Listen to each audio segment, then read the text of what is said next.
Basag na naman ba LCD ng phone mo? Kaya mo nang gawin yan. Tara, sabayan mo ako.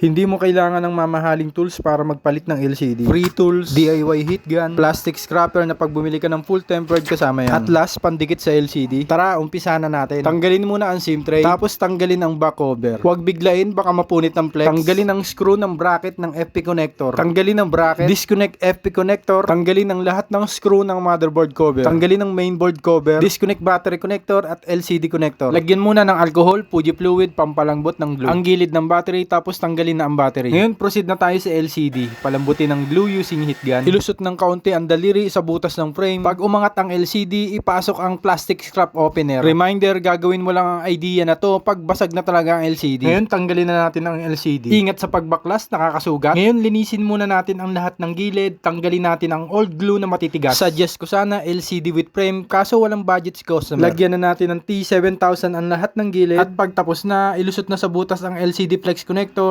Dahan-dahan lang para sakto ang pagkakalapat. After 30 minutes o 1 hour, depende sa inyo, mas matagal, mas maganda. Ngayon, ikabit na natin ang battery. Tapos, connect LCD connector at battery connector. Ikabit na ang mainboard cover. Tapos, ibalik na ang lahat ng screw. Siguraduhin lahat, walang maiiwan. Ngayon, i-connect na natin ang FP connector. Ibalik na rin ang bracket, pati ang screw. Ngayong tapos na, ikabit na ang back cover. Konting lapat at diin para mag-clip. Tapos, ibalik na ang SIM tray. Tapos, power on na natin.